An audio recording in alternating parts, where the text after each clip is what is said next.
pepujanku jejantung hatiku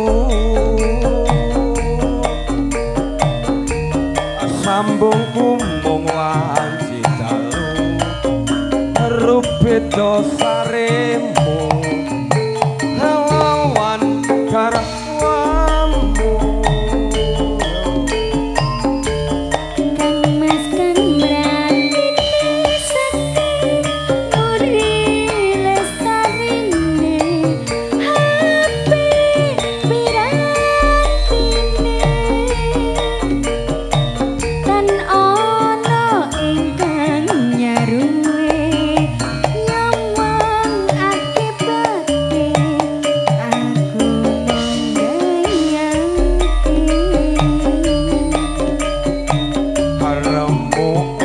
hatiku iki yen banjur ngelingi bocah telu opo tenan sida dadi bocah telu tak ganti mriko moga mati hae Pripun, Pak? Gayeng. Nggih, lajeng. Monggo. Mendah paya yen taksita urip lan ngandika pasti bakal mulya jere lair putri selisa terus bisa nyawara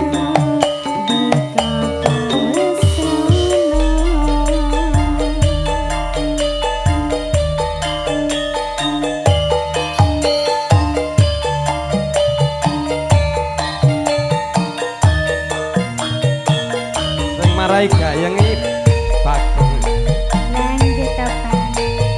Kali pensi.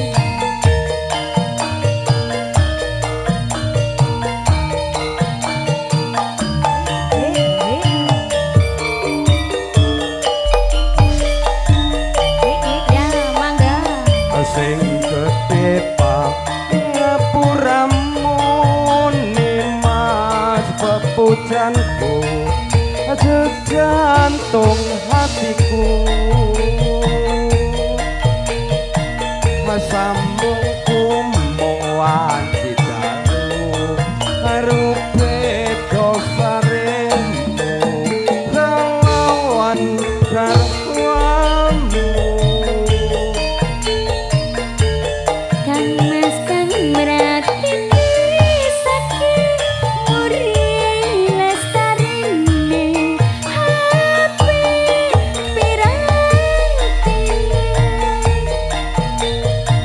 kan ono ingkang nyaruwe nyamang akibate aku membayangke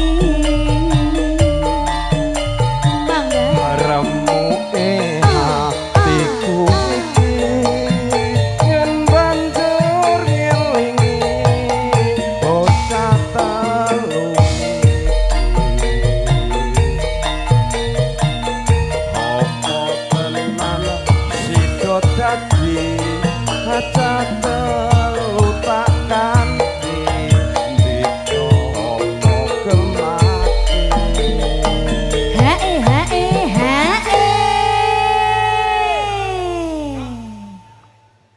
mendah paya yen taksita urip lan andika pasti bakal mulya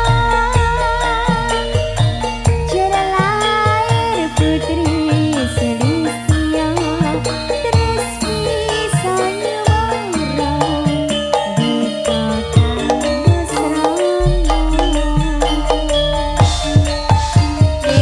matur suwun Matur sembah nuwun ugi Pak